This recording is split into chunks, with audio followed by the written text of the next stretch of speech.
evening. Good evening. Welcome, Evening. everybody. Welcome to another Friday Night Live event of Hear Me Now Ministries, where we are dedicated to building up the next generation of preachers. Good evening, dear. How you doing? Doing just Are fine, you thank are you you. playing a game on your phone? Round two. That's right, Tina. Hi, everybody. Thanks for being with us. Hey, Tina. Come on and say hi, and we'll say hi back. Tina's right. This is round two. Tonight, we're going to be continuing a discussion we started last week that we didn't have enough time for. Mhm, We were talking to PKs, pastors' kids, mhm, about their lives and experiences in the ministry, growing up in the fishbowl of the pastor's family. With all the, hey son, with all the expectations and all of the pressures that come with it, mhm, that sometimes even the parents don't see. mhm.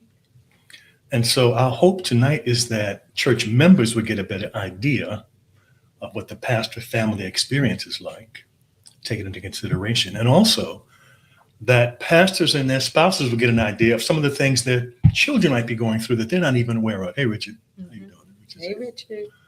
Because your children may not be telling you everything. Mm-hmm. So to be able Uh-oh. to Sean's got on some got his boxing boxing gloves. gloves on. What? To be able to understand what your kids are going through that you may not see, not just in church, but even in school Mm-hmm. or in the community. They may be targets. They may be getting favoritism you don't want them to have. Mm-hmm. You don't want them to get spoiled. All of the things could be going on that you don't know about. And hopefully, this little discussion, this conversation will help you see, like behind the curtain, and look a little closely, more closely at how it relates to you. Hey, That's Juby. Juju. Hey, Julie. How you doing? Hi, Sherry. Couldn't go without Sherry. Hi, Sherry. Mhm, Thanks for being here. mhm. What do you say, Bill? How do you feel tonight? Rejuvenated. Just so happy that it's the Sabbath and that I can just rest peacefully and think only of the sweet thoughts of Jesus. Hi, Raquel. Who's that in the Yeah. picture with you? Hi, Milton. Hi, Milton. Yeah. Welcome, everybody. Well, we got four exciting people. Mm-hmm. You met them last week. If you weren't here, we're going to have them introduce themselves a second time so you can know who they are. Let's bring them on. Let's get them started talking about themselves. Thank you, Paul. And let's go alphabetical like we did last week. We'll start with Heather. Last name. We'll go with Heather and then Sheldon and then John and April. Just introduce yourself. Tell us who you are, something about yourself, your family, the family you grew up in, your current family, what you're doing for a living right now. Just a kind of a get acquainted moment. Thanks for being here, Heather. Mm-hmm. All right. I am so glad to be here again. I've warned my parents that I'm going to be telling a few stories tonight. Okay. Good. So, my parents are David and Lynn Ripley. There's their picture. They are both pastors. So, I'm a double PK. Mhm. So, I grew up in their home, heading on out as PKs do, feeling like sometimes we lived at the church. Mhm. And today, I am I am still working for the church, so it wasn't too traumatic of an experience. I still was able to answer God's call, yes, when He said, "Will you work for me?" And Mhm. so right now, I serve in two roles as associate director for the Pastoral Ministries Department in the Potomac Conference, and associate director for the Ministerial Association of the North American Division. Okay, And how does that work? Two Right. full-time jobs. that's a separate show, so I'll stay with the PK. But I love what I get to do. I love what I get to do. Potomac, I get to support pastors directly. North American Division, I get to help set up systems that support pastors. Mhm. So that's in a nutshell how the two go together. But I am married to Eric for 16 years, and we have two children, 9 and 11. Mhm. Amen. Amen. What about your family in terms of siblings and all, Heather? Yes, I have an older sister and a younger brother.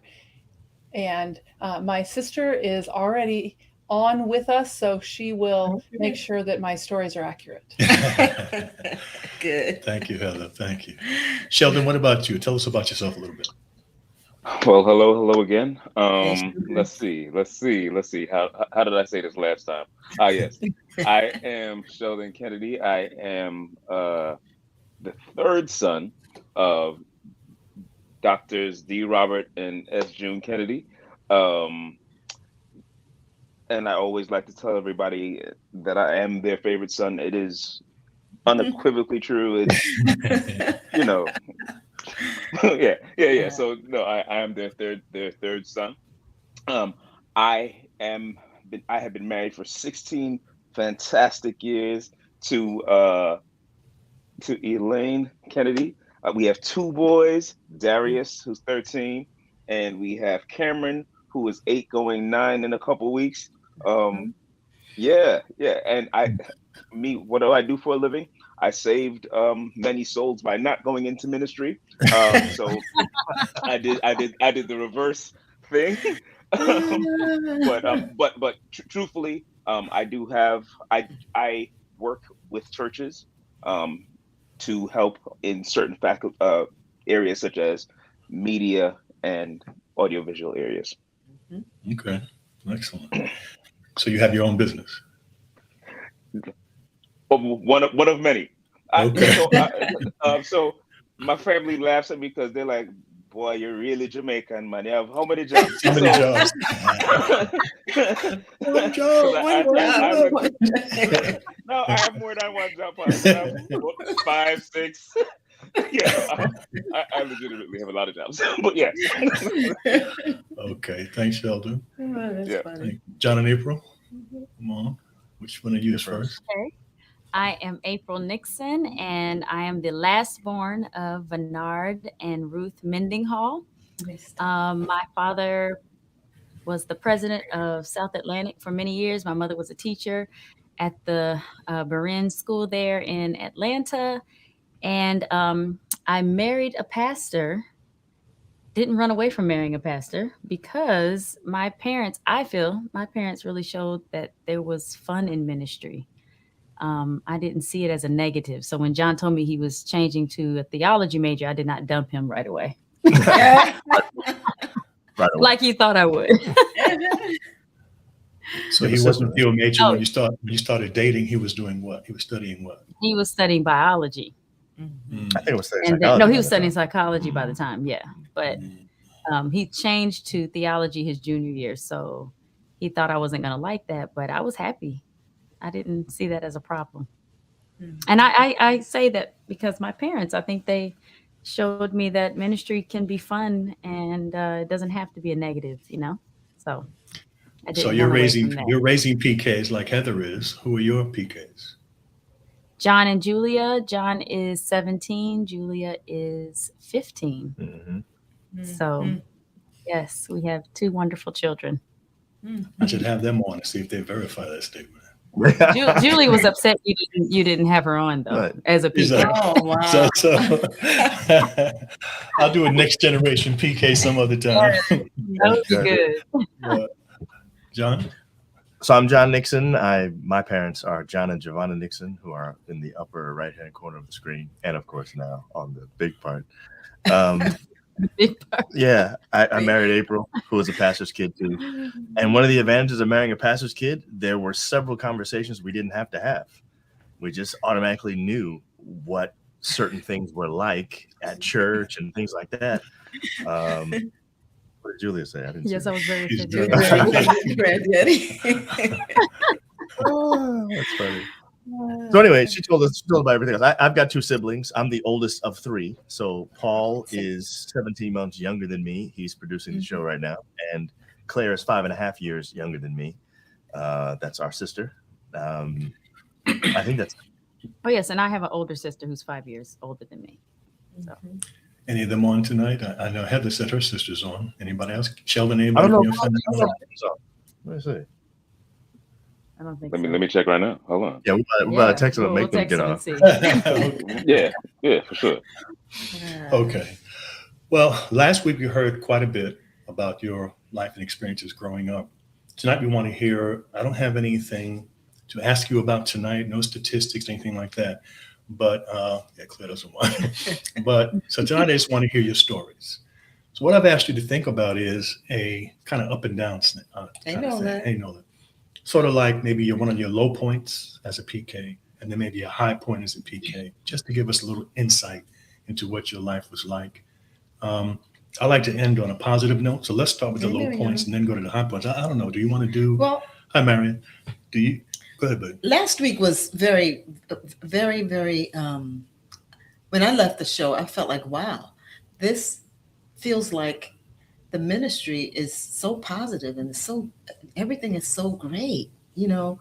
So we do want to hear some of the challenges. You know, I think the challenges is really what we want to dive into, because I think there's so many pastors, kids, and families out there today. There's a different story. There's a different side to this coin, and that we really want to hear that side. And not to put your business in the street, so to speak, but I'm saying share with us some of the real challenges that you had in ministry. I know I had some as a pastor's wife. I know that you must have had some as as pastor's children. And how did you cope with them? What did you do? Did you cope with them? Were there times when you felt like you were all alone and that even your parents didn't understand? I mean, there are families that really do go through serious Hi, Joanne. challenges like that. This is Hey, Joanne. Okay, that's good. Yeah. Let's start with the challenge stories, and then we'll end with the positive stories. And by the way, while you're telling your challenge story, there's What's up? is That's that your older brother? brother. That's his older That's brother. Yes. Okay. He's on. Okay, he's on. He's on. Let's start with your challenge stories, and we'll go 1, 2, 3, Mhm. and then your positive stories. And listen, as you're telling your stories, maybe even your sibling experience might come into a story that you want to share with us, if you feel they'll be okay with it. Can I start by saying something? Not the story, but I do think that one of the disadvantages to having us on is that we've all talked about it. We liked being pastors' kids for the most part, but we had friends that didn't. we had a lot of friends who were pastors' kids that hated being pastors. And like Uncle Tim said, if we have more disgruntled, it'd be different. I wasn't trying. No, but there are a lot of families out there, wives, pastor kids, that are disgruntled. And that's the right word, Tim. Disgruntled. They don't want to come back to church. They are disgruntled because of. What'll be good about tonight is even though we all like being pastors' kids and being in the ministry, we definitely, I think, will all have negative stories. So I think we will seem more human tonight. Okay. Okay, Heather, let's go. Don't put your business in the street. Tell us what you did. Yeah. Well, when I started thinking about low points and what I would share here, really my lowest point I touched on last week. So with that anger about how my brother was mistreated because a family was upset with my father over theological reasons. And that's where really that anger came from. And I felt like I needed to be his protector. And that anger really came out as I am the big sister. We will not do this. We will not treat my brother this way. So out on the playground is where the tension would come up. Wow. Where my brother would be mistreated because and it was not fair play on the game out on the playground. And it was just that protector in me that wanted to be able to care for him, to be able to make sure my little brother, who is 6 inches at least taller than I am, is 4 years younger than I am. So here I was, the 8th grader, the oldest kid in the school, and the only 8th grader, and my little brother, 4 years younger than I was. And so I wrestled with that. I remember sitting in the library of this little one-room schoolroom. They let me go down the hall to what they called the library. And I just had conversations with God. I had a challenge with all the anger that was in me. I didn't know what to do with that. But then there was also that justice quotient that said, this is wrong and somebody has to say something. And so while I didn't handle it and address it appropriately, I knew that someone had to have the courage to say, this is not right. And so my brother I had his back. And I think that's part of why we're still that tight-knit family, because we did feel like wherever we moved, we took our friends and our support with us. And I had my brother's back. So this mistreatment was coming from other kids, Heather, or from older parents, from other children? from other kids, and it was just this trickle down effect that the parents took issue with my father, and so then there would be the mistreatment. So the kids would hear about it because some of the conversations they would talk about it. So they didn't feel like my brother was worthy of the same treatment as the other kids in the school. By the way, Heather, I think people miss that. No one here knows how tall you are except us. Okay, so I Heather and I am. like to say It's funny if you know how tall I am. I am 6'2". My Wow. brother Right. is much taller than that. Your brother's And- 6'6". Oh, wow. Wow. And in my family, I'm average. Really? I'm average height Wow. in my family of origin. My father and brother are taller. My sister and mother are shorter. And so I grew up just thinking this is the height people had. And every once in a while, I'd look out and go, I am tall. But I would go back home and I wasn't tall. right. Wow. So you could protect your brother. You scared everybody because your height. Mhm. Yeah. Oh, yeah, my temper had a little bit to with it too. Okay. So you didn't have that experience at the church. This was just at the school that this kind of thing. It was one of those one-room schools that was in the fellowship hall of the church. That's it. Mm. Mm. Okay. Wow. So all together, it was our life. Heather, how would you say, I don't want to stay too long on this, how would you say your brother fared at the time and how he's fared now with that experience? I mean, you had one view of it as the defender. He had another as the victim.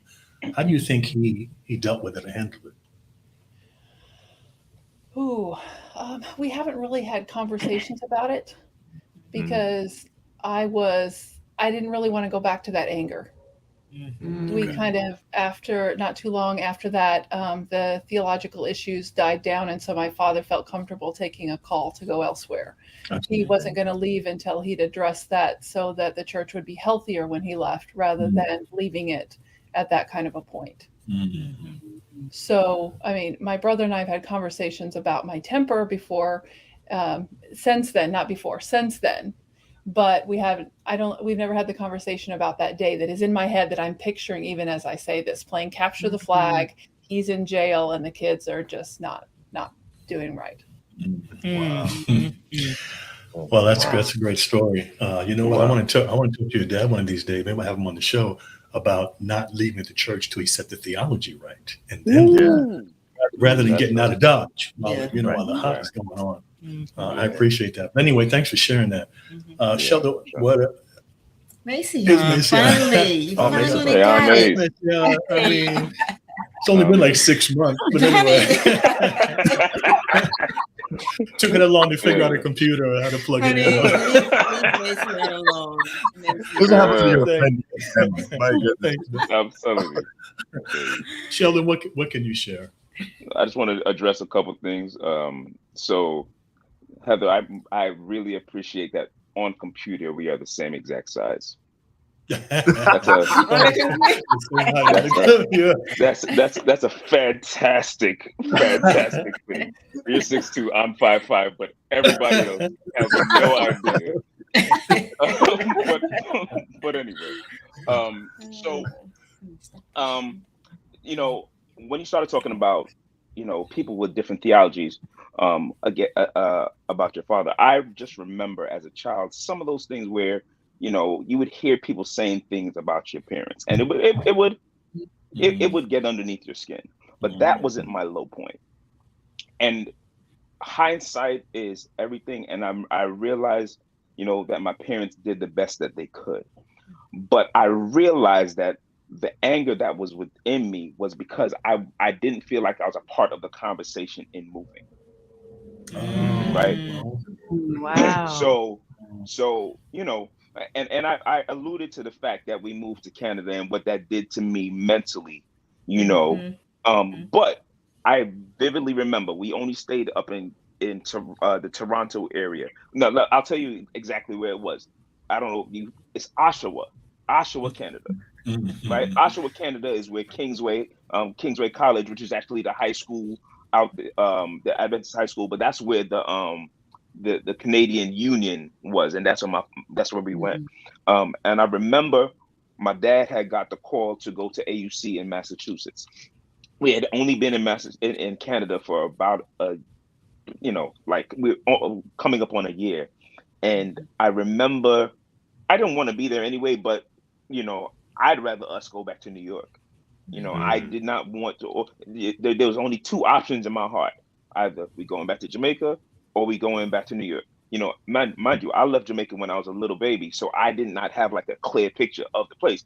But I grew up around all Jamaicans, so either you take me to Jamaica or you take me to where you came from, New York. We're not going to Massachusetts. That's the order, right?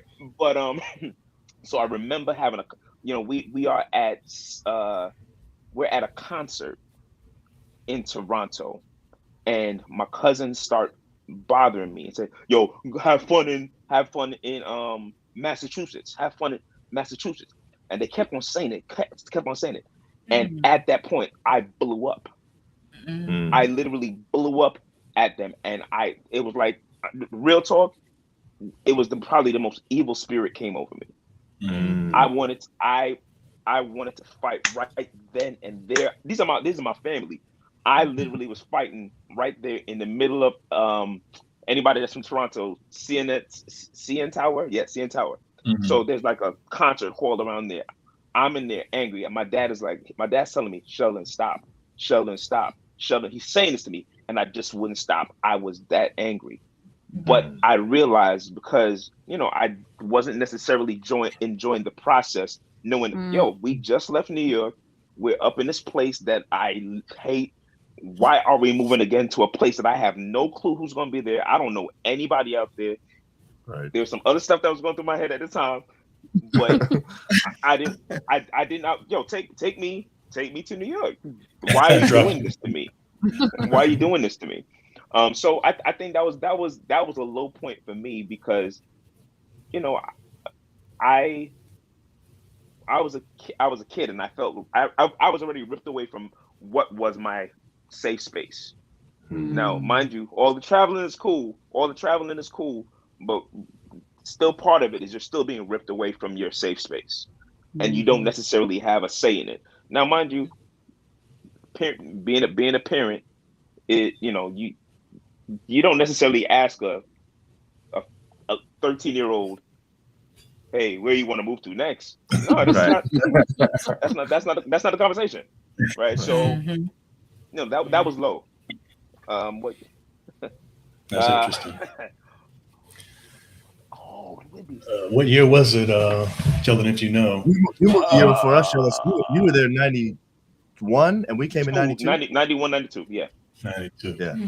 Yeah. So that's interesting, because we don't often hear stories about how moving might affect a PK. We talk about how changing schools, that kind of thing, but just not liking the place you're moving to. And 13 is old enough to know, I want to live my life. So yeah, I get. Yeah. and you know what? You're blind, right? Because Bobby said 91. So you're very blind going through it, because I don't know anything about Massachusetts, right? I don't know anything about Oshawa. All I know is, I got family that's close by, right? So when we moved to Canada, my grandparents lived in Toronto. So that's 30 minutes away, right? I have uncles, my dad's siblings that live out there. So that, that's cool. But they're not New Yorkers. So they don't get, they don't get it, right? And so what Leader Hutton just said is really important, right? Yeah. So I felt, when I went to Canada, I felt a whole lot of racism, right? In Canada. Like, Canada was like, ooh, perfectly cooked, stewed to the perfect temperature. It was nice. So, I didn't know anything about Massachusetts, but again, very simple for me. It wasn't New York. So my fear was honestly that I was going to experience that again.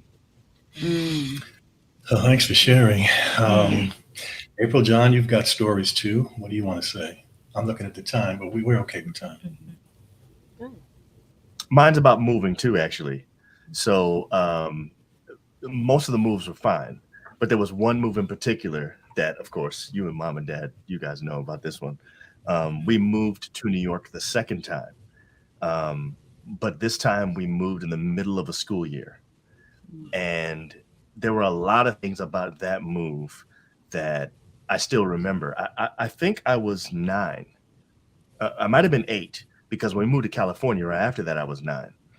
And there was something about that time frame in my life, but also something about the circumstances around how we moved that it just made it feel bad. I remember feeling down in the dumps all the time. So when we moved to New York, like I said, it was in the middle of a school year. So it was like you're getting ripped away from your friends in Massachusetts. We were in Boston, and then we moved to Hanson Place in New York. And the school that we ended up going to was a bilingual school where they mostly spoke French. So we felt completely, you come into the middle of a school year in the first place, you don't know any of the kids, and then you don't speak their language. So, we just felt very out of place at school every day. And then the car that we had was this old 1981 Don't Rabbit. bring that up, Dylan. We have to end the show. We have to end the show. If we talk about the car. And so every day going to school was a big deal. Sometimes we didn't make it to school with the car. And then I don't know if you remember this, Mom, but we had a cookout at Uncle Alan at Marguerite's house, and I slipped and fell and had a jar of relish in my hand and cut my hand open. Had to go to the hospital and get stitches and all that stuff. That all happened during that time. And then when we moved out of Uncle Alan at Marguerite's house, because we were living with them, we moved into our own place, and it was like the downstairs of someone else's house that was living there too. And Paul and I had to sleep in the basement. And the basement felt like a dungeon. There were, I don't know if it was really like this. No, it's just funny. It's funny now. But it's like as an 8-year-old, there was like a dungeon where there were spiders everywhere. And you're trying to go to sleep and stuff was on you. And I remember, the nightlight that we had cast a funny shadow. So it always looked like, everything about that time was bad. Like I don't remember anything positive about it at all. And then I remember hearing you and Dad talking, your tone was different about stuff. It was obviously church related. We didn't know what was actually going on, but there was something always happening, something always brewing. And I remember 2 things about that. Number 1, the whole time was terrible. And number 2, we barely lived there. It was a year and a half.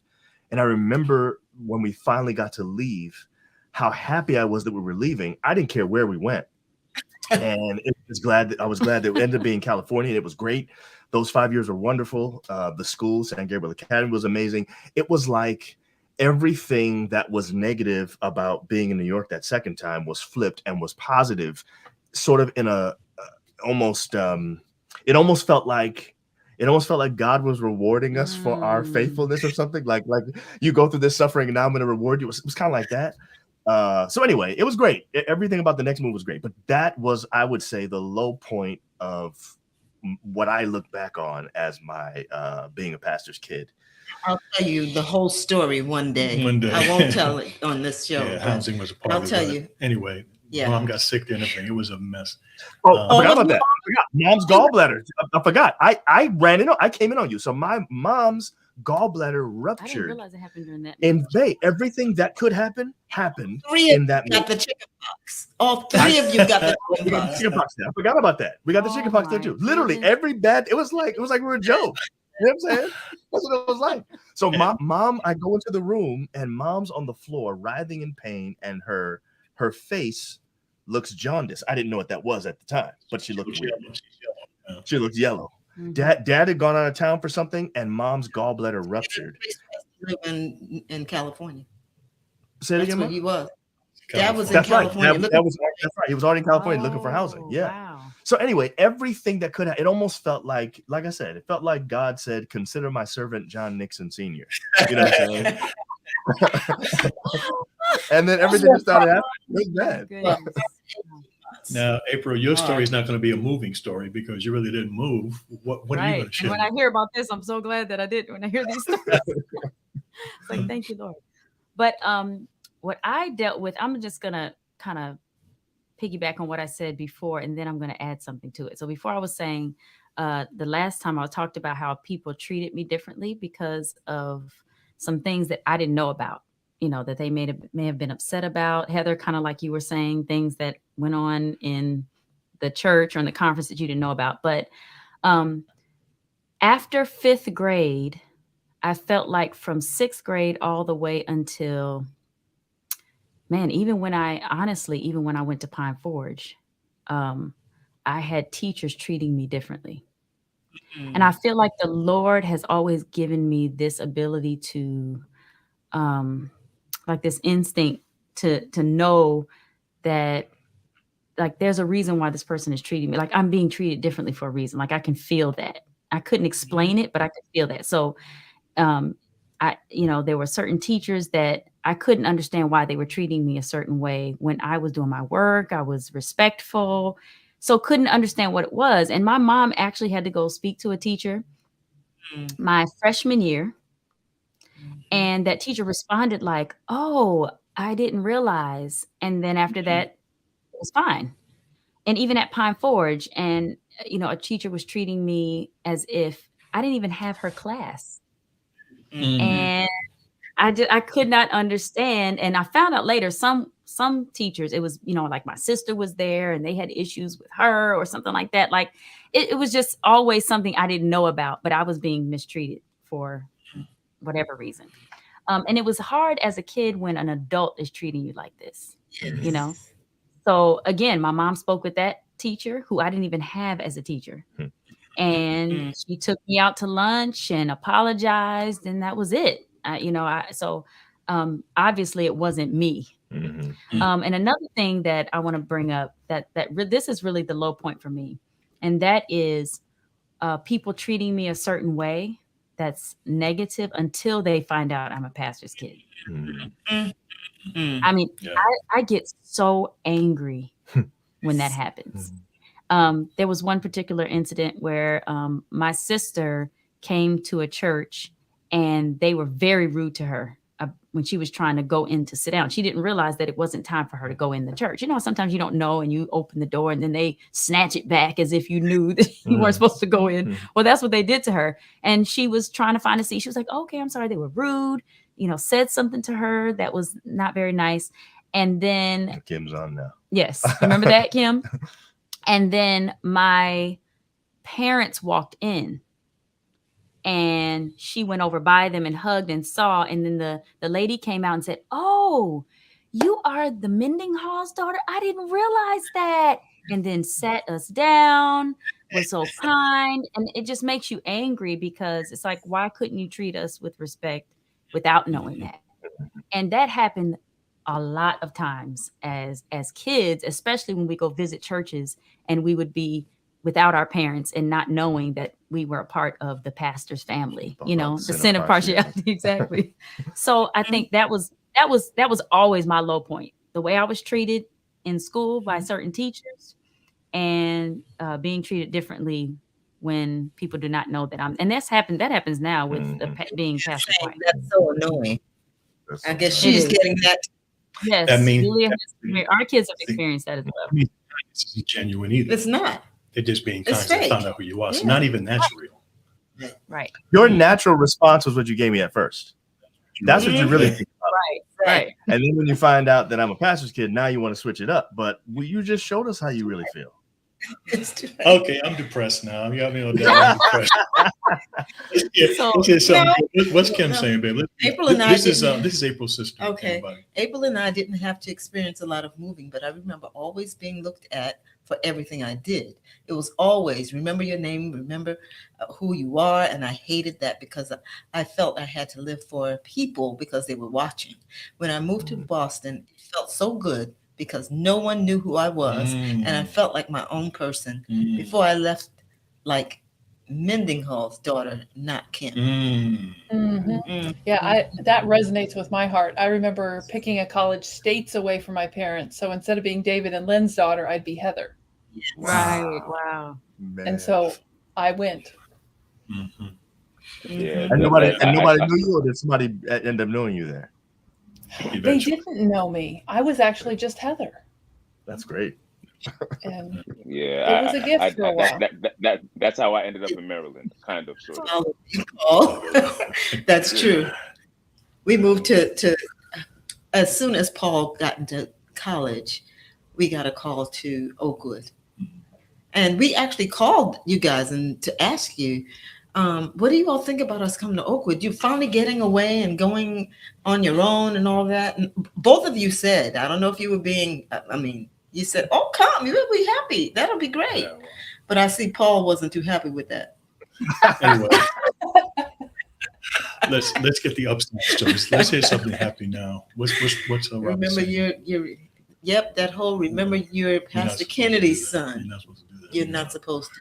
And when they don't say it, And they you know you just look in their face. When they don't put Yeah. it into words, you can still see the Mhm. look on their face saying the same thing. See, that was the Yep. thing for me as a student. It wasn't just you are Pastor Mendinghall's daughter. You're Ruth's daughter, and she teaches right down the hall. And if you don't get it together, I'm gonna go down there and say, it's just no one else was treated that way. No other parent was being called, or Mhm. they're saying you're a Brown. I mean, nobody was saying that to another student, and so I felt that because I saw that it wasn't happening to anybody else, and so it makes you feel kind of, what is it, like, not left out, but I don't know, like other. I Singled don't know. out? Yeah. Yeah, targeted. singled Yeah. out. That's what I wanted to say. Singled out. Yeah. Interesting. And before I go to heaven, I want you to notice, and our listeners to notice, that both the bad treatment and the favoritism were bad experiences for these pastors. Right. Like Yes. everybody else. They don't want to be treated special. They want to be treated. They don't want to be dogged. They just want to be treated like everybody else. Mhm. Yeah, It's the as you're saying this, even when I went to school, my first year of college, I was in school in Jamaica. And, the crazy part is, they don't know who I am, but, you go into the registration office. Mind you, I grew up in the United States, but you go into the registration office, you see them going down the list, and you say, Kennedy? What's you're a Kennedy son? And then the problems start, right? So at that point, I felt like the automatic pressure that came with it. Oh man, I can't. What can't I do on the campus when my parents are 3,000 miles away? What's gonna be the problem now? You know what I mean? Right. They're not here, but I still felt governed, or like a car limiter. That's how I felt. Like don't go over 40. So that's how I felt. Yeah, for sure. Mhm. Just upside stories. I want to see if we can save some time at the end of some of these comments, but I don't want to rush us. But let's get the positive stories and end on a high note. What do you say, Heather? What was one of your high points of being a pastor's kid? This one was fun to think about because there were a lot of high points about being a PK. And for me, the highest point had to be when I got to go with my parents when they did ministry. Mhm. Being a PK and my parents having 3 of us, they couldn't take all of us at the same time because we knew how to get into trouble with each other. But if we went on our own, we could be an asset, a ministry asset. So I remember times when my father would do a Bible study and I would get to sit with the kids while he gave the Bible study to the mom. I would get to sit with the kids and give them a Bible study. And here I am a kid and I get to share about Jesus and I'm entrusted with opening the Bible with them. I felt like I mattered. Mhm. I remember one Sabbath, my father woke me up and said, okay, Heather, it's time to go. And it was my day to go with him. And he was going to do his preaching circuit. And I got in the car with my busy bag. Do you remember your little activity bag that went to church, or was that just me? It was Yes. the old iPhone, Yeah, it was a notepad and a pencil. right? But there were approved activities that could go to church with me, and I had a bag of them. And I would climb in the car, and I'm sure I slept to the first church, but my dad would get up when he would preach, and I'd get out my old iPhone, which is notepad and pencil, and I'd take notes. And after the sermon, after this first service, we'd get in the car and we drive to the next church. And during this drive is when I would just really perk up because out would come my notepad and my questions would come out. Mm-hmm. Dad, why did you say it that way? Why did you do this? I disagree. And here's my father, very experienced pastor, driving along. He has a kid who's asking questions of why he made the choices he did as he was preaching the word of God. And he could have just shut me down. But instead, he would open his heart and share with me why he made those choices. Mm-hmm. I can remember hearing the same sermon 5 times in a day. Mhm. He'd go to churches, he'd go to the branch Sabbath school, he'd go to the nursing home, he'd go. And I remember once there was my favorite way he made the appeal. And at this sermon, he just didn't land it right. And so when we got in the car, I just had to say, Dad, you did it wrong. Mm. And my favorite illustration was not there. And he shared with me that he knew the people there, that to call them and make an appeal to them, he needed a different story, a different way to connect with them. But he wasn't defensive at all when he said it. He just said, let me pull aside the curtain. Let me show you why I made these decisions. And to have a dad and a mom when I was with them in ministry where I was able to ask questions, even if they were a critique, that is what has really given me ownership of the church, That's the right. ability to feel like I can make a difference. Mhm. That even if I look at my church and I say, wow, that's the growth area. I can stay here and be a part of the growth instead of walking out and sniping from outside. Mhm. Because they let me know that if with my feet, I can vote once and leave. But if I stay here, I have a voice in the issues repeatedly. And so instead of one grand exit, I am here to help to help this church grow to what God has called them to be, and for me to continue to grow. What a great And story. my parents gave me that ownership. What a great story. Excellent. Excellent. I bet That's I bet beautiful. it's some of your dad's favorite times too, riding along in the car with his Oh, daughter yeah. talking about the sermon. That's a great story. Yes. Thanks. Yeah. Yeah. That's good. What do you say, I get to Sheldon? do it to my kids now. Exactly. The same It's a privilege. good, It's a an good honor. practice to It's an pass honor, down. really, as a child. It's an honor for you. Hey, parents. what you give comes back. Yeah. Right. Very good. What do you say, Sheldon? I mean, yeah, Sheldon. So, interestingly, this is kind of two-phased, right? So, Heather, I agree with you, right? I think the high point for me was actually listening to my father's sermons.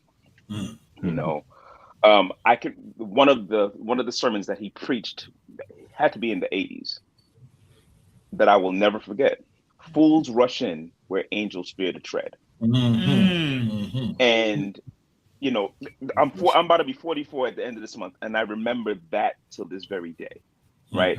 I would listen to the sermons, but here is how the joy of this is coming full circle for me. Okay, so I have a kid that's about to be 9 years old, and if you were to watch him since the day he was born, I'm not speaking this into existence, and I don't want God to, I don't want to be responsible for messing him up. But all we do is pray with him. And I'm gonna tell you, since he was born, he stands on tables and he preaches. Right? He's 9 years old now. He still preaches. Like, if you were to ask him a biblical question, he's got it. If you ask him to give a thought, he's got it. Like, and I sit there in amazement and I smile because I'm like, that's your grandfather. I'm watching it.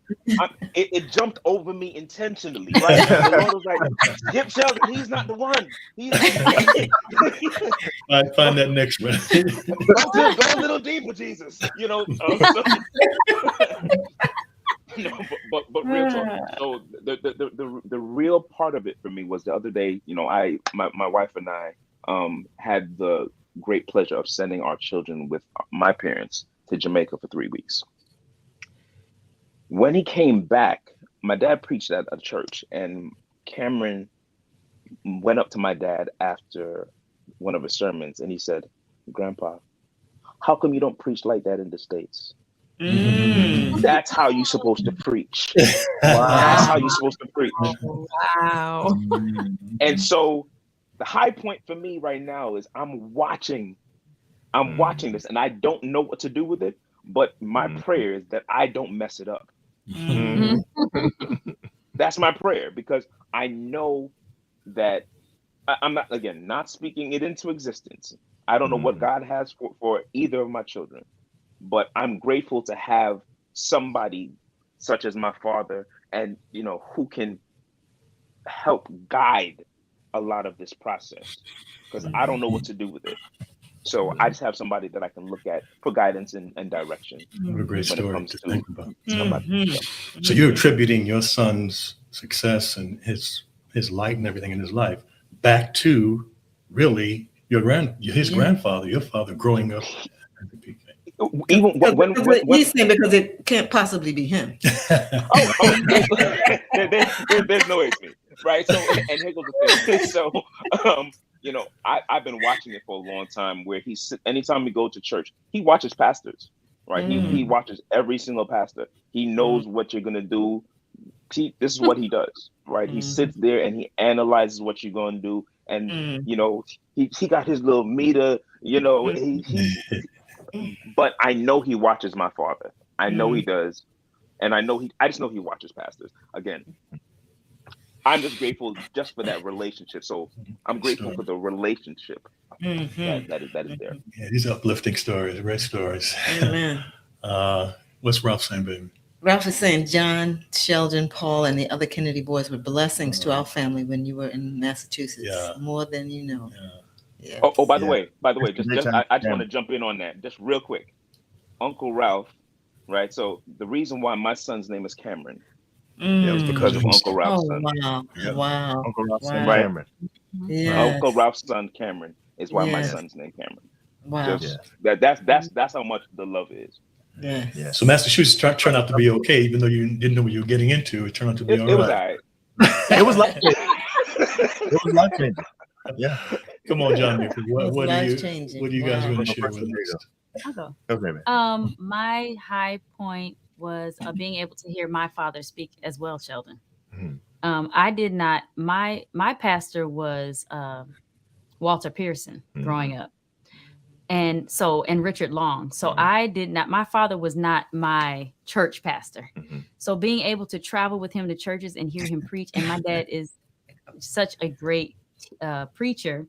And I didn't get to hear him often. So being able to go and hear him, he's an artist actually first. He didn't go into theology first. He has a degree in commercial art. So his artwork is beautiful. And he would put that in his sermons, his words. It was like art, hearing him tell stories and the way he would set it up. And so it was like, I'm on the edge of my seat. I can't wait to hear what he's going to say next, because it was done in such a artistic way. And I always love to hear him preach. So that was a high point for me.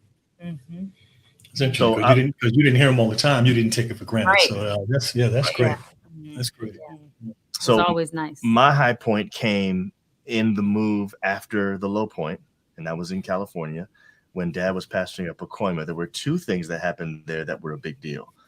First thing, I think I talked about this last week. Mom and Dad never made us do anything at church. They didn't say you have to get up and sing, you have to get up and preach, nothing like that.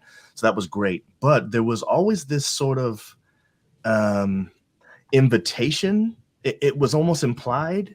There was an invitation to be involved if you wanted to. And I remember the first time Dad asked me to change his slides during his revivals.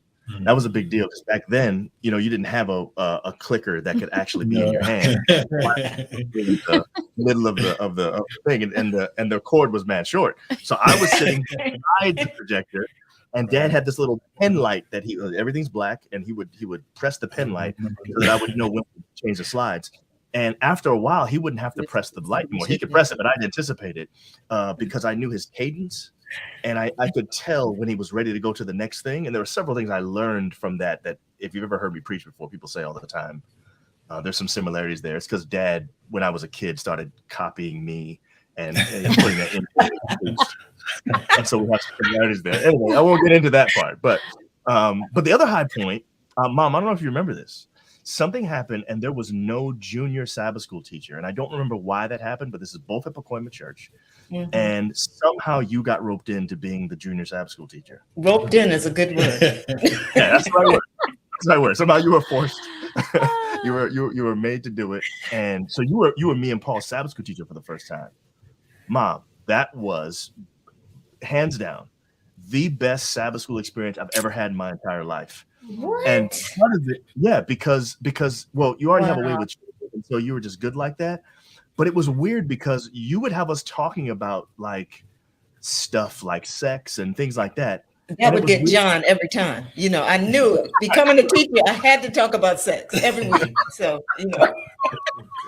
But it wasn't just that. There was something about the way you did it. You didn't seem like a mom. I wasn't embarrassed talking about that. And Right. you weren't judgmental. You were open about it. You allowed us to have our own thoughts. You weren't constantly trying us to be quiet. You know, we play games like I guess we called it draw your sword back then, where we had to, you know, find texts in the Bible real quickly and read them and stuff. It was just really a fun time. I just remember that.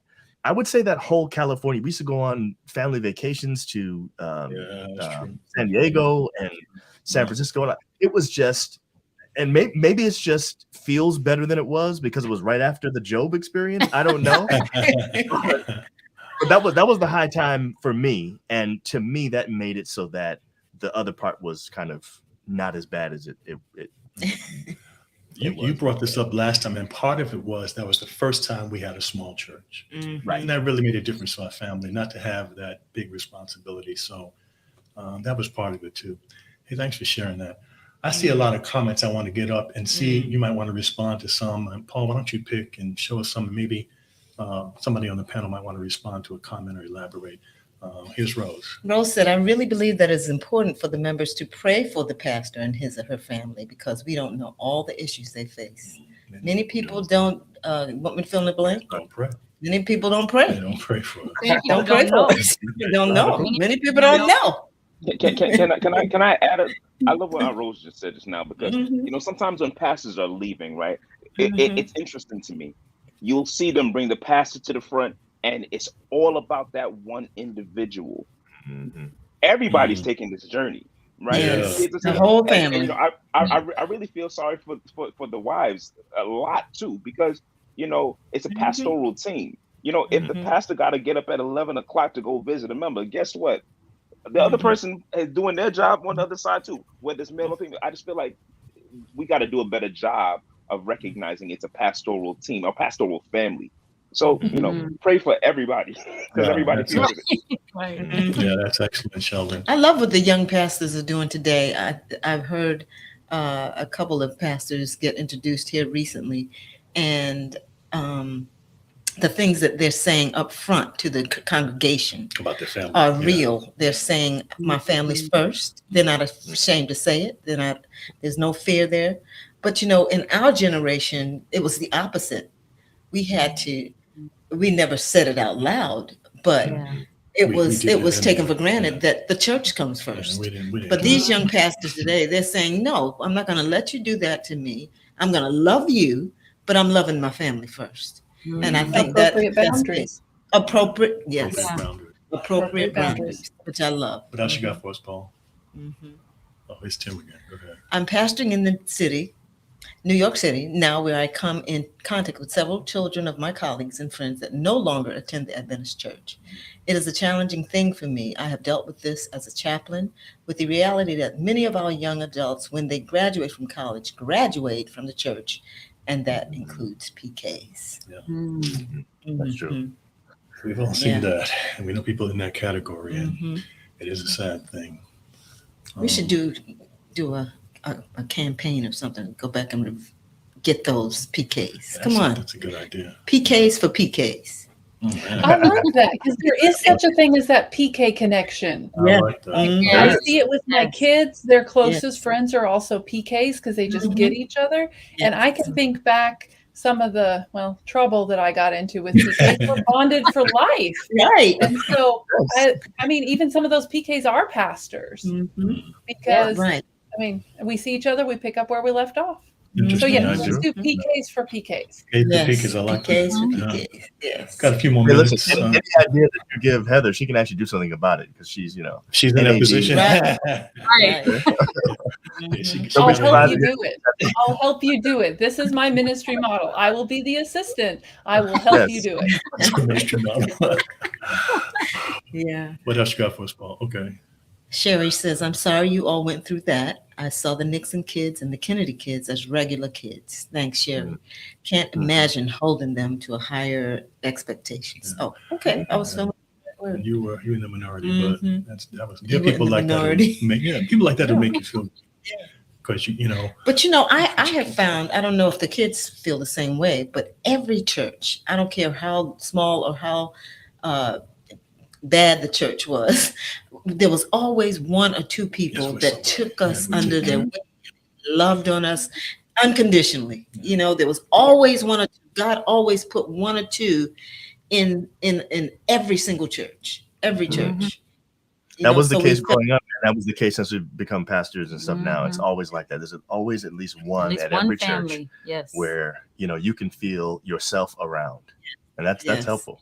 Mhm. I saw this one time, maybe it's happened more than once, but I saw one time when Johnny Boy got introduced to the church and they brought gifts for the kids too. Yes. Right. Introduced them, gifts they gave to the children Mhm. and brought the whole family in. I don't see that often, but that's what I children was Well talking. done. Yeah, well Yeah. done. Children are often overlooked. Okay. Children Janine? have a knack for knowing when adults are phony. Mhm. Elders don't have it as bad, but our son and his best friend, also the son of a local elder, got in all kinds of trouble. Burned down a tree, got themselves in a car trunk, Whoa. all Locked- kinds of locked? shenanigans. I mean, locked. She meant locked in On a the trunk. Sabbath. All kinds of shenanigans on the Sabbath. It was their way of thumbing their noses at those expectations. That's Yes. true. Yes. That's true. Wow. That rebellion, Burned that's a human Should've done response too. Down the tree. That's a human response too. Whew. Yeah. So when Yes, you it see is. that like that, realize that maybe There's a something going on. backstory. Yeah, There's some something kind of going backstory. on. Yeah. I remember one time, and our time is almost up. I remember one time, I told you a story before, John, where I'm at the door shaking hands, Heather, Sheldon, and a guy is standing there waiting to talk to me. He doesn't want to shake my hand and goes. He's just waiting for the line to thin down. He finally comes up and he says, Pastor, I was watching your sons. They had their eyes open during the prayer. I said to myself, okay, well, how Wait do a you? minute. Yeah, How'd you see? I didn't say that. But I How'd you never mentioned it to them because I'm not going to let somebody tell on my kids to me. Right. I heard about it years later in a sermon. Yeah, Dad, yeah. preached a sermon. I was grown. I was at Oakwood. He preached a sermon and said that. That's what I found out that happened. I didn't even know. No, but that's the kind of and Go ahead. sermon illustrations are a different thing. Yeah, That I was used in one weekend. I was used as 3 different sermons. The sermon illustration, 3 sermons. So now I pay my children royalties and get their permission before they're in my sermon. That's Wow. hilarious. My husband does not do that. I don't do that. I just He surprised just them. embarrasses everyone. Take me Surprise. up, Pastor. You would know. I think you make a good point, though, not to rub it, but I think that's a good point because there were often times that I was being spoken of in the pulpit and I didn't appreciate it, honestly. And I'd be like, Oh, Mom, is true. you tell that story. I don't want people to know that I have a rotten tooth. We're not Listen, getting that.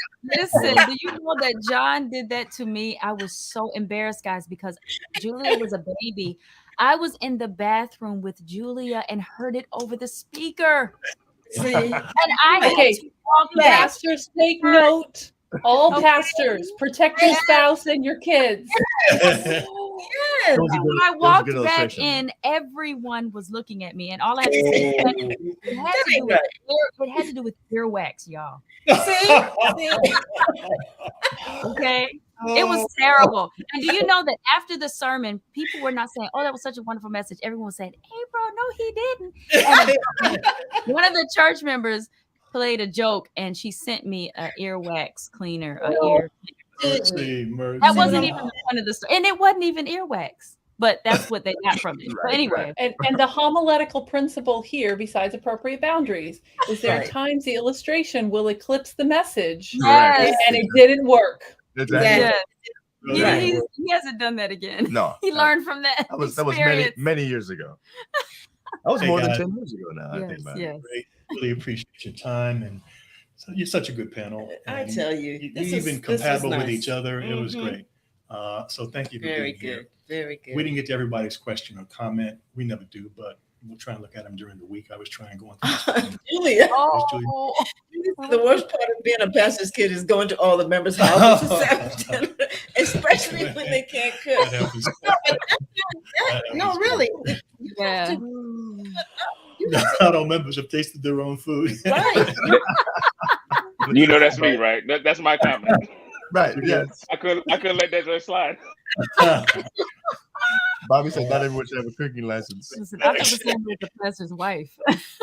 Yeah. Okay. I happen to be Mikey in our family. Yeah, he's so Mikey, so we just I hand just the read plate. Oh, wow. I, Thank just, God. I did see a comment. Somebody was asking who our parents are, so they must have missed. My parent, I'm Bernard Mendenhall, Ruth Mendenhall's child. And I'm John and Giovanna Nixon's. He was Joe. I don't think it was Joe. He didn't know who Mending. He didn't know Mending because the name he didn't know. They, Okay. yeah, so he wasn't Yeah. talking, but maybe he got on because We it's probably two should have put John Nixon and April Mendenhall up there. Then people would Maybe. know. different. Anyway. Hey, thanks again. Good night, everybody. We had a That great was time nice. with you. Thank you, Thank you so all very much, much. It's been for a taking real- the time. I know real you have to pleasure. preach tomorrow, not Sheldon, but Heather and John, John. probably. I'm helping him out tomorrow. I'm gonna be there working with him tomorrow. I can't be Sheldon- heard if Sheldon's not there tomorrow. 'Cause he's our media director. So Oh, Tim said it would be good to have a program about ministering brothers and our families. There are similar and unique challenges that one faces. Yeah. Yeah, Mhm. One of these times we will Tim do is that. trying to get on the show. Yeah. He wants- I'm with Sherry. Thanks for I sharing agree your with you, experiences, Tim. I everybody. agree. Thanks for opening up your hearts Great. to us. It Thanks, was Kim. great. Hey, That was Kim. good. Mhm. Hey, next week, everybody, we're gonna get Thank back you to so much. whatever. I don't know what we're gonna do. We get back to whatever. Next week, I'm gonna give you a calendar for the rest of the year because we've been looking at the rest of the year. Mhm. Some things coming up. There's a break we're gonna take for the holidays. I want you to know about all of that. So next week, I'll put a calendar up on the screen so you can make your plans to be with us. I hope that No, you he do said that. no. I'm not. I hope that Okay. you do that. So until next week, Ansem. Until next week, good night, everybody. God bless you. Have a good evening. Thank you. Bye. bye, everybody.